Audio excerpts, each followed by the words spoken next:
Good day, everyone. Welcome to the channel. Hope you're all blessed, doing very well. It's another cold winter's morning, but as always, it's beautiful, it's fresh. It's the day the Lord has made. Welcome, and if you've got your Bible lying around somewhere, the drill, repeat this and declare this after me.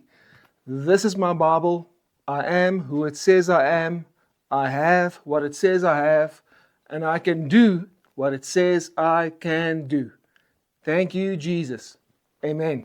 So, today we are starting a new series. It is called The Gospel. The Gospel. So, if you have time, please track with me. I think this will really cement your understanding of this term. It's a term that is used so often in this world, in church circles, the gospel, but very few has the full revelation and understanding of what that term actually means. So please track along. It'll be exciting and it will bring some revelation. Key scripture for this series comes out of the book of Romans. For I am not ashamed of the gospel of Christ, for it is the power of God unto salvation, to everyone that believeth, to the Jew first and also to the Greek. The three key words that we will dive into is gospel, Christ, and salvation.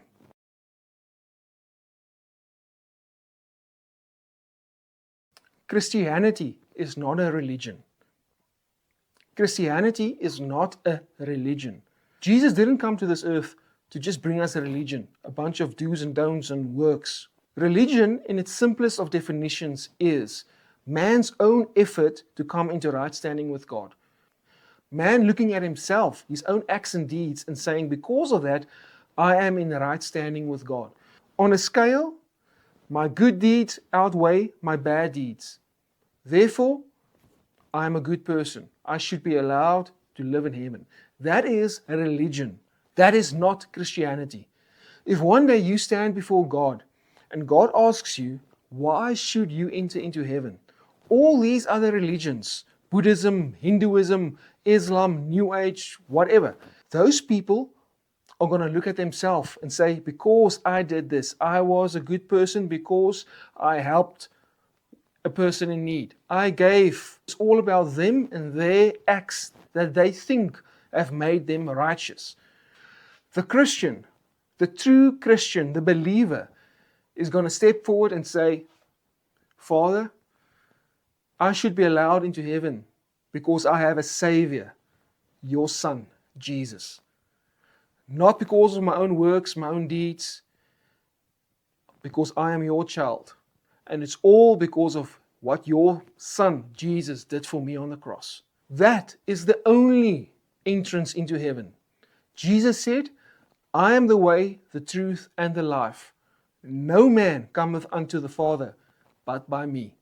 There is salvation in no other name than that name, the name of Jesus, the Son of God, the Word of God, and the Word made flesh.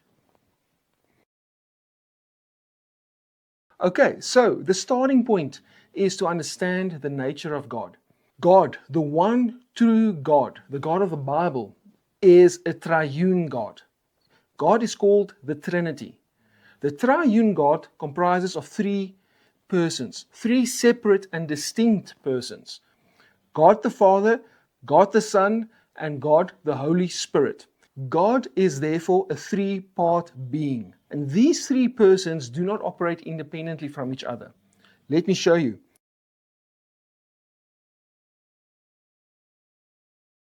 If you go to the book of Genesis, the creation account, you can see that the triune God is operative there. God the Father is the initiator, the ultimate creator. God the Father spoke the word by which he created. God the Son is the Word of God, the Word and the will of God through whom God the Father creates. Jesus is the spoken word of God. We will look at this in a bit more detail just now. God the Holy Spirit brings creation to life in its fullness. In the creation account, we can see that the Holy Spirit hovered upon the face of the deep, upon the waters, and manifested what God the Father had said through Jesus, His spoken word, His will. So we can see now in the creation account as an example, the complete interdependence upon these three persons, the Godhead, the triune God, the Trinity. Let's now look at Jesus as the Word of God. Let's zoom in on Jesus. John 5 verse 19 reads as follows. This is Jesus speaking. Verily, verily, I say unto you, the Son can do nothing of himself, but what he seeth the Father do. For what things soever he doeth, these also doeth the Son likewise. Verse 20. For the Father loveth the Son, and showeth him all things that himself doeth. Verse 26. For as the Father hath life in himself, so hath he given the Son to have life in himself. Verse 30. I can of mine own self do nothing. As I hear, I judge, and my judgment is just, because I seek not mine own will, but the will of the Father who hath sent me. Jesus is the spoken word of the Father. If the Father wants to do anything, He speaks words. And those words coming out of His mouth, that is Jesus. Jesus is the perfect will of the Father. This also confirms the deity of Jesus. Jesus as the second person of the Godhead.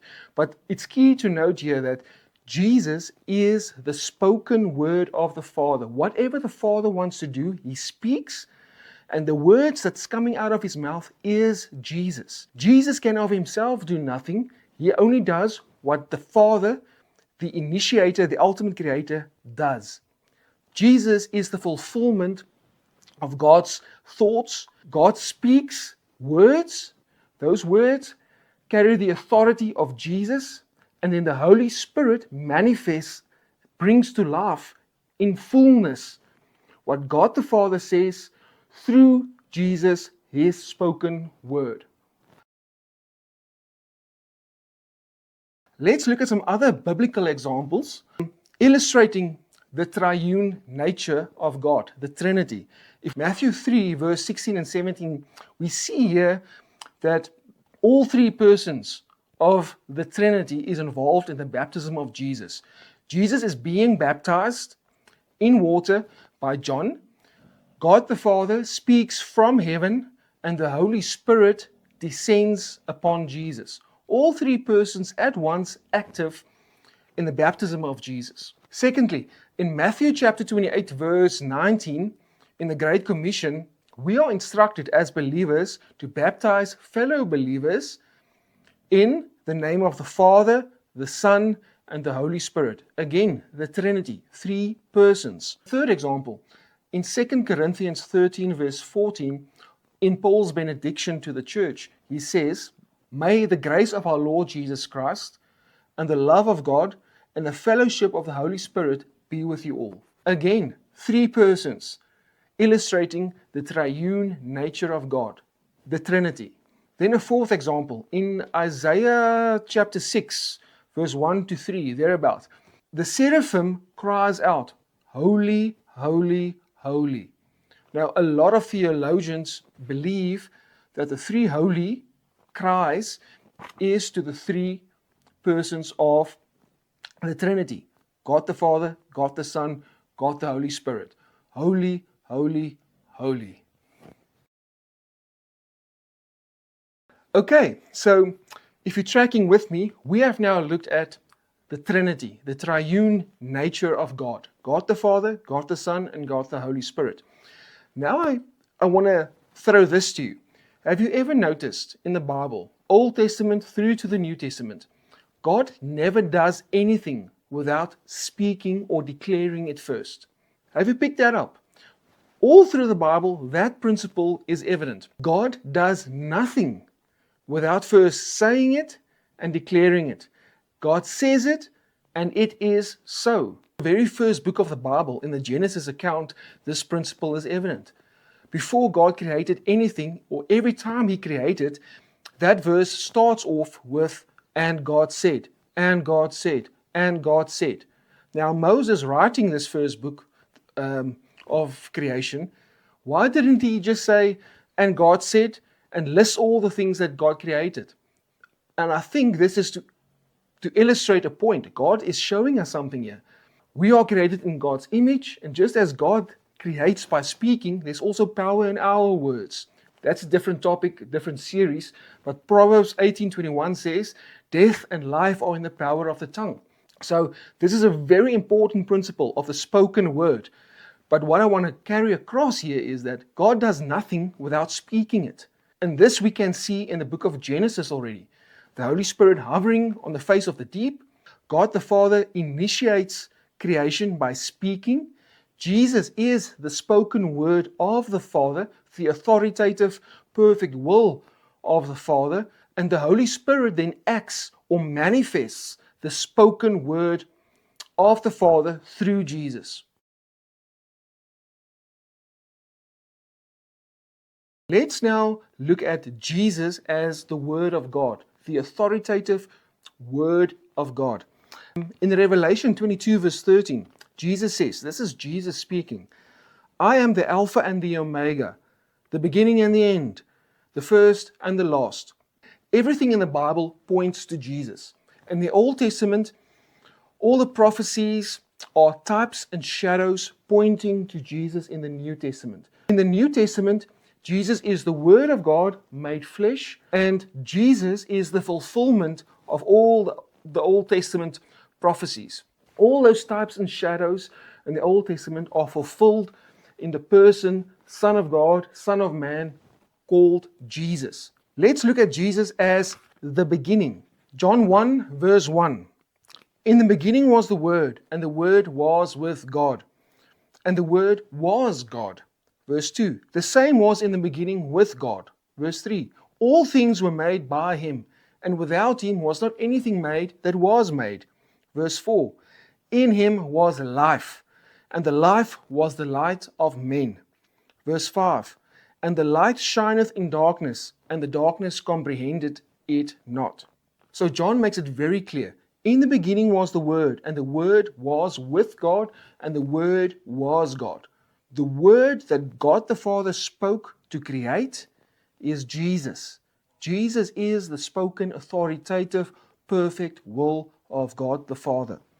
Let's now jump to the end of the Bible in Revelation, and there Jesus is present as well. In the end times, Jesus comes back on a white horse, and His name is called the Word of God.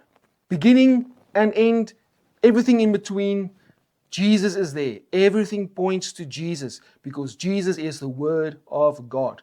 Revelation 19 verse 11. Now I saw heaven opened, and behold, a white horse, and he who sat on him was called Faithful and True, and in righteousness he judges and makes war. Verse 12. His eyes were like a flame of fire, and on his head were many crowns. He had a name written that no one knew except himself. Verse 13. He was clothed with a robe dipped in blood, and his name is called the Word of God. And his name is called the Word of God. Verse 14. And the armies in heaven, clothed in fine linen, white and clean, followed him on a white horse. Verse 16. And he has on his robe and on his thigh a name written, King of Kings and Lord of Lords. So here we see Jesus in the end times, at the end of the Bible, end of Scripture, just as Revelation 22 verse 13 said, I am the beginning and the end. In the beginning was the Word. We saw that, what John said. Now in the end of the Bible, in the end times, we see Jesus there as well. In the end, Jesus coming on a white horse. His name is called the Word of God, the King of Kings and the Lord of Lords. Everything in the Bible points to Jesus. Okay, so we just saw that Jesus is the second person of the Trinity. Jesus is the Word of God, the perfect will of the Father. And now we're going to look at Jesus, the Word of God, becoming flesh for us. John chapter 1 verse 14. And the Word was made flesh and dwelt among us. And we beheld His glory, the glory as of the only begotten of the Father, full of grace and truth. The Word became flesh. Verse 18, no man has seen God at any time. The only begotten Son, which is in the bosom of the Father, he hath declared him. No man hath seen God except Jesus, the Son of God, becoming the Son of Man, the Word becoming flesh. Have you also noticed in the Bible that God speaks to people and he operates through people? Why? Because authority has been given to man, and your physical body gives you authority on this earth. God does nothing without doing it through a person. Let's look at Adam and Eve. God declares to Adam and Eve that, yes, they've sinned, they've been separated from God, but God's plan of redemption is revealed to them in that the seed will come, the Messiah, the anointed one, the Christ will come, and his heel will be bruised, but he will crush the head of the serpent. God's plan of redemption is revealed to Adam and Eve in the book of Genesis already. Then you can jump to Noah. God declares and speaks to Noah and says, I am going to destroy mankind because there's none righteous on the earth except Noah and his family. Mankind has become so corrupted that God has no other choice but to destroy mankind and to basically almost start over with a righteous family. How does God do it? He declares it. He speaks it first to Noah and then he does it. Abraham, God speaks and declares to Abraham that he will become the father of nations, that his people, Israel, will become the covenant people with whom he will have a covenant and through whom the seed, Jesus, the Christ, the Messiah, will come. Also, when God tests Abraham's faith in asking Abraham to offer Isaac his only son, why did God do that? Because God is standing in a covenant relationship with Abraham. Abraham, in offering his son, when Abraham lifted up that knife to offer his son, God stopped him, and in God's eyes, Abraham had done it. That act was done. Why did God do that? Because in a covenant relationship, what is mine is yours. What is yours is mine. That act of Abraham made it possible for God to send his son for us. God had to test Abraham's faith because in heaven's courts, no being, angel, angelic, demonic, could come to God the Father, point a finger and say, you are unrighteous to send your son to die for them. Why? Because in a covenant relationship, what is mine is yours. Abraham was willing to offer his son Isaac on God's instruction.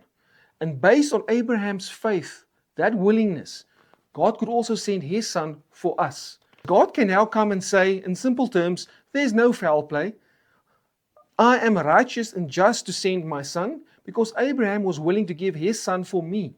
This covenant relationship I have with Abraham is airtight. What he was willing to offer to give to me, I can also give to him in this covenant relationship that we have.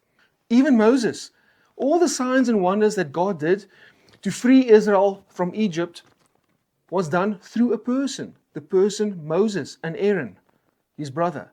They spoke to Pharaoh. God spoke to Pharaoh through a person, Moses. At the Red Sea, how did God split open the Red Sea? He instructed Moses to lift up his rod and point it towards the sea. God used a person. Everything God does on this earth is done through a person. Nothing happens without God speaking it or using a person to do an act to fulfill God's will. On this earth, God uses people, persons. The trend is visible throughout the Bible. Adam and Eve, Noah, Abraham, Moses, the major and minor prophets in the Old Testament. God used them to declare God's word and to prophesy.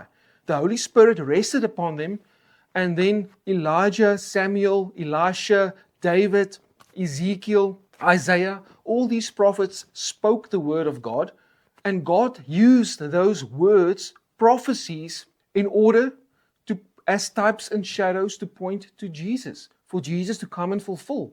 Those words were the very means by which Jesus was spoke into this earth. These prophets spoke hundreds of prophecies, and Jesus fulfilled each and every one of them. Some theologians say it's between 200 and 400. Let's just use an average. 300 prophecies.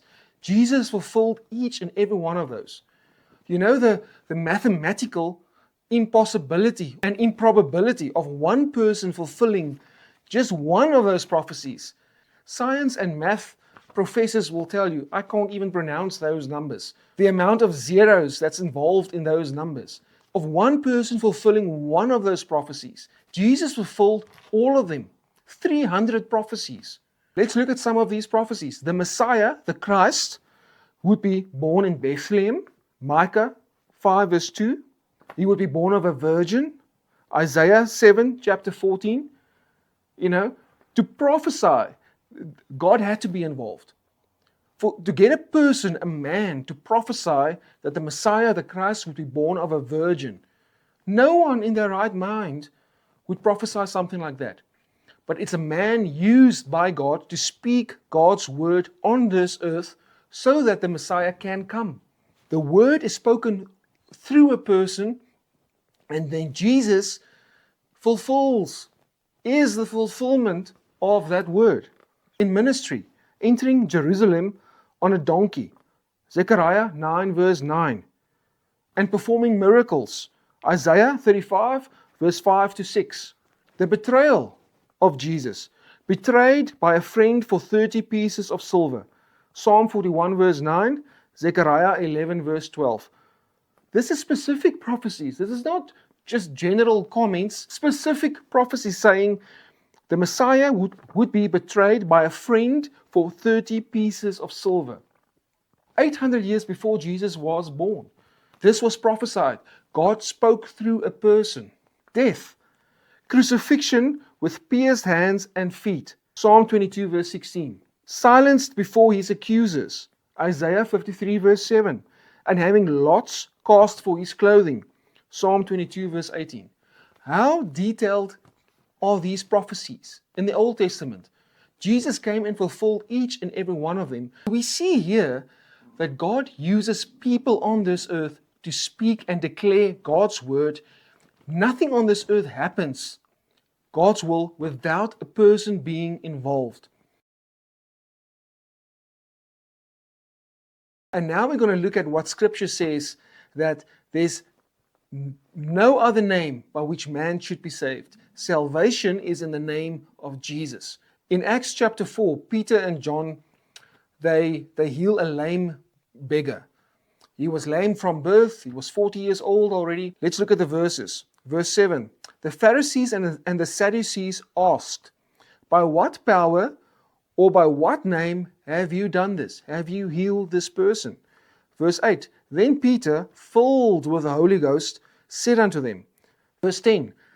Be it known unto you all, and to all the people of Israel, that by the name of Jesus Christ of Nazareth, whom you crucified, whom God raised from the dead, even by him doth this man stand before you whole. Verse 11. This is the stone which was set at naught of you builders, which is become the head of the corner. Now, the key verse, verse 12. Neither is there salvation in any other, for there is none other name under heaven given among men whereby we must be saved. Jesus said, I am the way, the truth, and the life. No man cometh unto the Father but by me. There is salvation in no other name than that name, the name of Jesus, the Son of God, the Word of God, and the Word made flesh. That's it for today, guys. Thanks a lot for tracking along through this Bible study. I so appreciate you. Have a blessed day and week. And remember, Matthew 19 verse 26 says and declares, with God, all things are possible. It's feeling like a cold, dark winter. It's feeling like a cold, dark winter.